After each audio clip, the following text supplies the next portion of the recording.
السلام علیکم ورحمۃ اللہ. آواز ٹھیک پہنچ رہی ہے پیچھے؟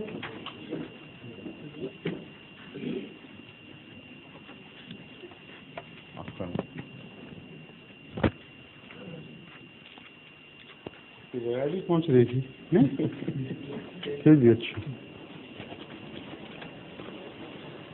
اچھا آپ کے ماشاء اللہ. السلام ورحمۃ اللہ وبرکاتہ. پہلا سوال مستضاف کی طرف سے ہے. جی. عیسائی احباب خدا تعالیٰ کو فادر کہتے ہیں اور متفقہ طور پر اکثر لوگ خدا تعالیٰ کو ماں کا درجہ دیتے ہیں کیونکہ ماں جنم دیتی ہے.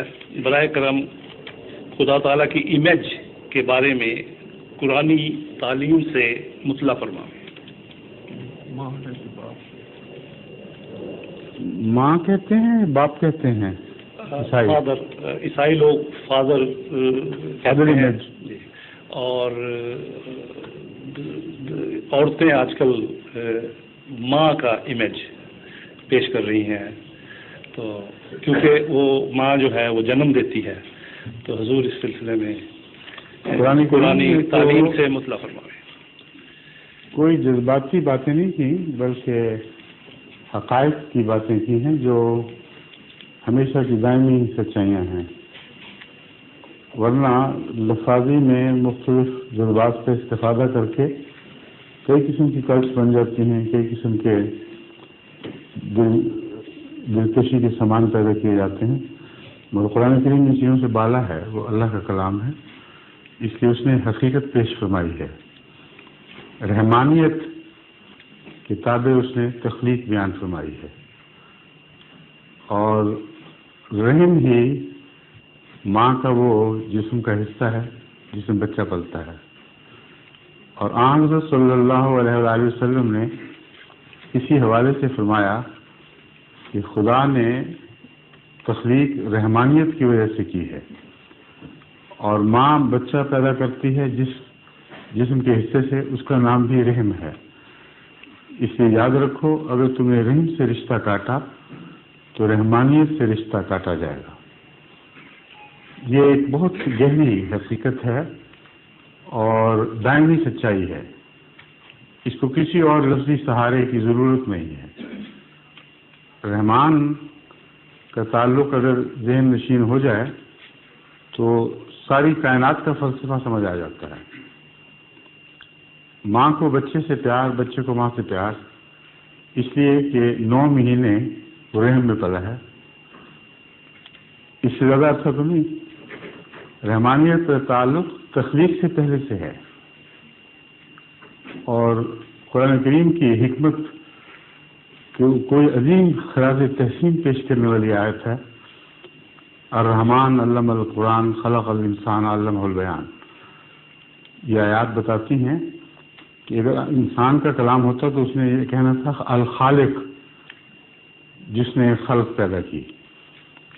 لیکن قرآن کریم فرماتا ہے الرحمن, اور رحمان خدا ہے جس نے خلق کیا ہے انسان کو. اس لیے کہ رحمانیت کا ایک معنی یہ ہے کہ رحم میں اتنا زیادہ کہ کوئی مانگنے والا نہ ہو تو پھر بھی دے اور مانگنے والے پیدا کرے اور مانگنے والوں کی وہ ساری ضرورتیں پوری کرے جو اس کو درپیش ہو سکتی ہیں, مگر چونکہ تھا نہیں اس لیے مانگ نہیں سکا. اور اس کے ساتھ رحیمیت ہے پھر بعد میں, جیسا کہ سورہ فاتحہ میں بھی ہم پڑھتے ہیں الرحمن الرحیم. تو اللہ تعالیٰ نے اس میں بہت گہرا تعلق بیان فرمایا ہے جو صرف انسان اور خدا کے درمیان نہیں بلکہ ساری تخلیق اور انسان کے درمیان ہے. چنانچہ خدا نے, رحمان خدا نے یہ زمین و آسمان پیدا کیے اور انسان اس کے 20 بلین سال بعد پیدا ہوا یا 19 بلین سال بعد. لیکن 19 بلین سال پہلے جتنی بھی انسانی ضرورتیں ممکن تھیں وہ تمام تر کائنات میں رکھ دی اور ہر دور کے لیے ضرورتیں رکھی اور ان ادوار میں انسان کے شعور کو جلا بخشی کہ ان ضرورتوں کو پہچانے اور ان سے فائدہ اٹھا سکے. تو من جملہ اور باتوں کے ایک بات تو یہ قابل توجہ ہے کہ ماں کہنے سے زیادہ 9 مہینے کا رشتہ ذہن میں آئے گا، مگر رحمان کے تعلق سے 20 بلین سال کا رشتہ ذہن میں آتا ہے. اور کائنات میں جتنا بھی عروج ہے، جتنا بھی ارتقاء ہے، قرآن کریم کی دوسری آیات سے واضح طور پر پتہ چلتا ہے کہ وہ ارتقاء کی ہر سیڑھی انسان کی طرف حرکت کر رہی تھی، اور جو زندگی پیدا ہوئی ہے تو اس کی ترقی کی ہر منزل بھی انسان کی طرف رواں تھی. اور جب انسان بن گیا تو پھر جب اس کی ضرورتیں شروع ہوئی ہیں تو آغاز سے لے کر انتہا تک، یعنی آج کے زمانے تک سمجھیں آپ، اگر انتہا ہو تو ان سے آگے بھی جتنی ضرورتیں ہیں وہ بھی رکھی ہوئی ہیں. لیکن خدا تعالیٰ نے یہ اصول بیان فرمایا وَإِن مِّن شَيْءٍ إِلَّا عِندَنَا خَزَائِنُهُ وَمَا نُنَزِّلُهُ إِلَّا بِقَدْرٍ مَّعْلُومٍ، کہ ہمارے پاس خزانے تو لا انتہا ہیں، مگر ان کو ظاہر فرماتے ہیں ایک معلوم اندازے کے مطابق، یعنی کس زمانے میں ظاہر ہونا چاہیے، کتنا ظاہر ہونا چاہیے، یہ ایک معین تقدیر کے مطابق انسان پر بات کھلتی چلی جاتی ہے. اب اس حوالے سے میں پہلے بھی جماعت کے سامنے یہ مضمون کھول چکا ہوں اور بہت لمبا مضمون ہے، مگر اس ایک سوال کے حوالے سے کم مختصر مجھے ضرور بیان کرنا ہوگا. اب یہ دیکھیں کہ موجودہ دور جو اٹامک انرجی کا دور ہے، اس سے پہلا دور جو تھا وہ تیل کا دور تھا، اور تیل اور اٹامک انرجی کے دور ایک دوسرے کے ساتھ اوور لیپ کر گئے ہیں. اس سے پہلے کوئلے کا دور تھا، اور کوئلے سے پہلے لکڑی کا، لیکن لکڑی اور کوئلے کے دور بھی ایک دوسرے کے ساتھ اوور لیپ کیے ہیں. یہ نہیں کہ اچانک ایک ختم ہوا تو دوسرا شروع ہو گیا. اور کوئلے اور تیل کا دور بھی اسی طرح ایک دوسرے کے ساتھ بنا ہوا ہے، جس طرح عورتیں وہ دھاگا بنتی ہیں، سوت کاٹتی ہیں یا اون کے دھاگے بنتی ہیں، تو ایک دوسرے کے ساتھ ان کے ٹکڑے اوور لیپ کرتے چلے جاتے ہیں.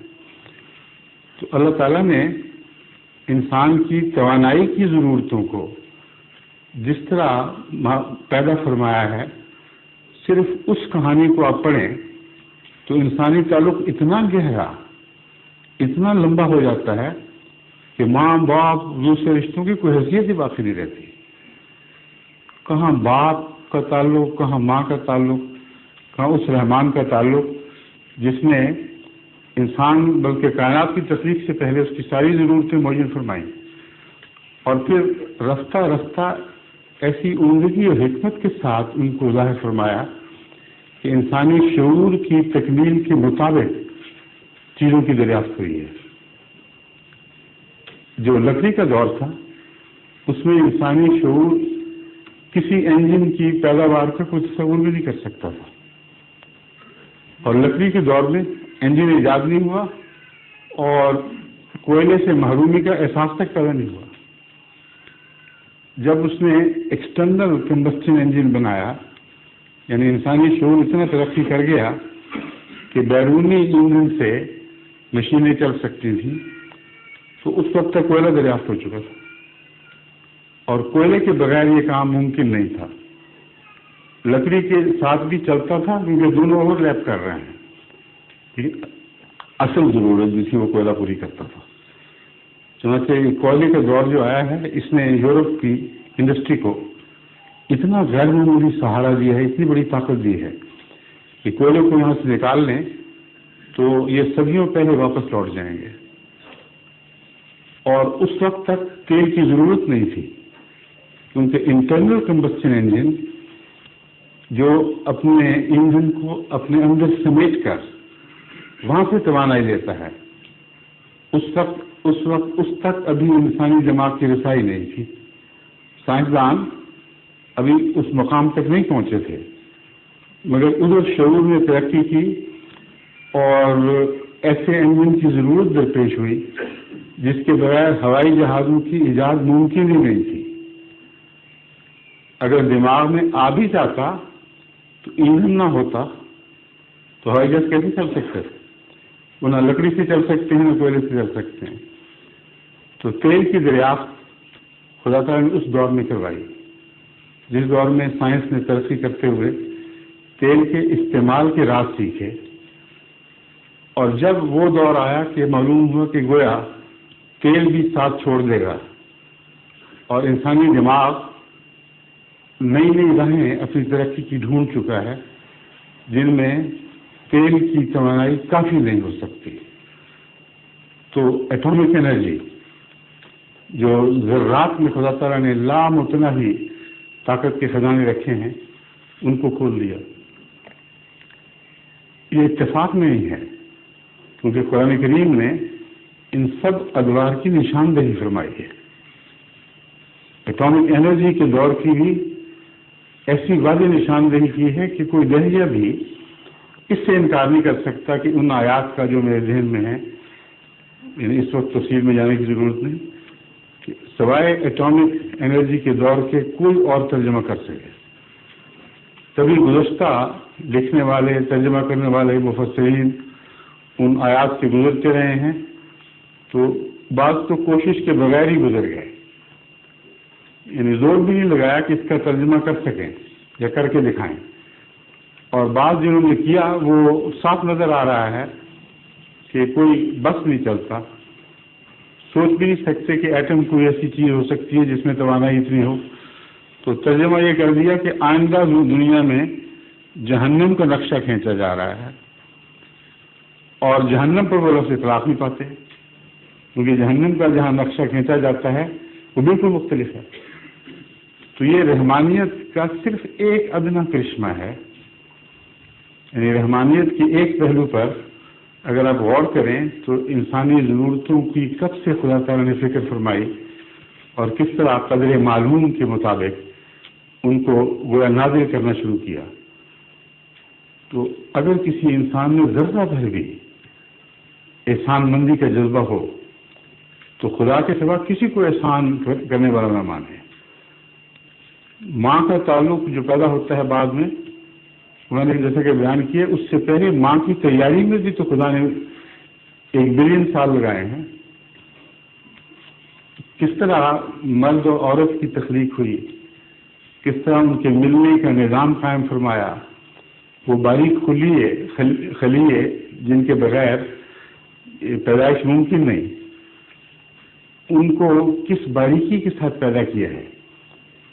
یہ اتنی بڑی کہانی ہے کہ عامت الناس جن کو سائنس سے آشنائی نہیں، وہ تو درکنار، اکثر سائنسدان بھی ان باریکیوں کو نہیں سمجھتے، اور خاص ایسے سائنسدان جن کا انسانی زندگی کے خلیوں کے ساتھ تعلق ہے، وہ جانتے ہیں کہ اس میں کتنی لطافتیں ہیں، ناقابل بیان۔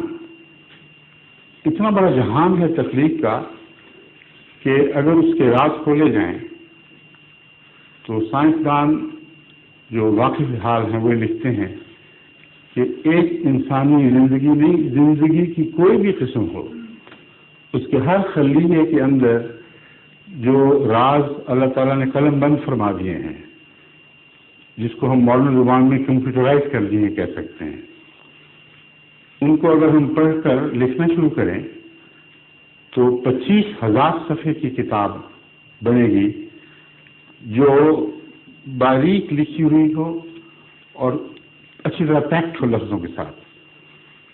اور یہ کچھ سال پہلے کا اندازہ ہے، اس کے بعد جو دریافتیں ہیں انہوں نے 25,000 صفحوں کو تو بہت پیچھے چھوڑ دیا ہے۔ تو یہ اللہ تعالیٰ انسان اور خدا کے تعلق کی کہانی بیان فرماتا ہے قرآن کریم میں، اور رحمانیت سے تعلق جوڑنے کے لیے انسان کو آمادہ فرماتا ہے، اور پھر ماں کے تعلق کا خیال بھی سب سے زیادہ رحمان ہی کرتا ہے۔ جس طرح قرآن کریم نے ماں کے حقوق قائم کیے، ماں اور باپ کے جو احسانات ہیں ان کو یاد دلایا، ان کے تقاضوں کی طرف توجہ دلائی. دنیا کے کسی مذہب میں اس کا عشر اشیر بھی آپ کو دکھائی نہیں دے گا. تو محض جذباتی بعض لفظ ایجاد کر لینا، یہ ماں کی طرح ہے، یہ باپ کی طرح ہے، یہ تو سچی باتیں ہیں، تصویریں ہیں جن میں جان کوئی نہیں. قرآن کریم تو ایک جاندار کلام ہے، اور یہ مختصر سا نمونہ میں نے آپ کے سامنے رکھا ہے کہ قرآن کے نزدیک اللہ تعالیٰ اور انسان کا کیا تعلق ہے، جس کو سوچے بغیر حقیقت میں اللہ تعالیٰ کے احسانات کا تصور باندھا نہیں جا سکتا اور شکر کا حق ادا نہیں ہو سکتا. حق تو ادا ہو ہی نہیں سکتا، مگر حق ادا کرنے کی طرف توجہ بھی پیدا نہیں ہو سکتی.